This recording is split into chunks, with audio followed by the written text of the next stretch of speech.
Magandang hapon mga ka-happy hour. At narito ang mga balita para sa MBC TV Network News Update 3 PM edition. Sa Today in Metro, tubig, bumulwak sa nasirang tubo sa bahagi ng Visayas Avenue, nagdulot ng pagbaha.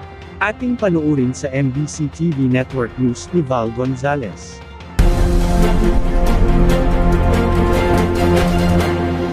Malaking volume ng sariwa't malinis na tubig ang nasasayang sa pagkakasira ng pipeline ng Manila Water sa kahabaan ng Visayas Avenue, Quezon City.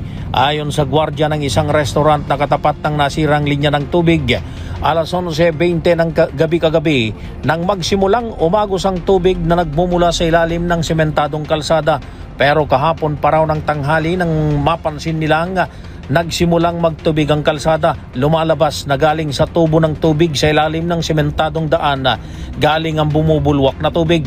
Ang resulta nito ay wala ng supply ng tubig sa mga establishmento at kabahayan na nasa porsyon na ito ng Visayas Avenue. Apektado na rin ang galaw ng negosyo sa lugar dahil sa kawalan ng magagamit na tubig. Gaya ng isang restaurant na ito na limitado lamang sa kanilang menu ang maring ma-order ng kanilang mga customer. Samantala dakong alas 7 na ng umaga nang dumating ang kontraktor ng Manila Water at inuhukay ng daan para matunton ang nasirang tubo ng tubig. Ayon kay Engineer Benji Sakdalan ng Avda Construction, ang kontraktor ng Manila Water, isang 300mm na laki ng pipeline ang sumabog, kaya't malaking volume na ng tubig ang natatapon. Rush hour kaninang umaga ay matinding traffic ang naranasan sa kahabaan ng Visayas Avenue dahil sa nasirang tubo na nagdudulot ng pagbaha sa mga kabahayan sa Visayas Avenue, Barangay Vasra, Quezon City. Ayon sa Manila Water, pipilitin nilang maisaayos agad ang nasirang pipeline. Para sa MBC TV Network News, ako si Val Gonzalez, DZRH, una sa Pilipinas, una sa Pilipino.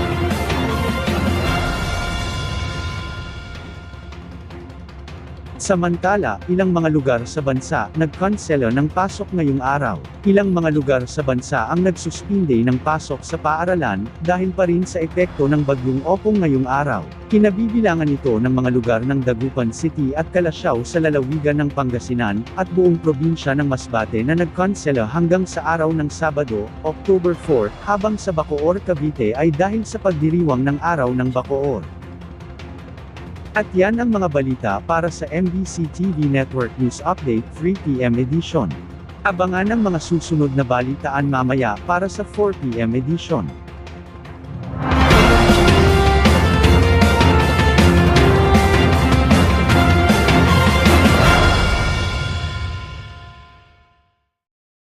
Mga ka-happy hour, kung gusto mong manood ang mga balita sa MBC TV Network News Update, mag-subscribe sa aming YouTube channel, i-like ang aming Facebook page, at i-follow sa aming TikTok account.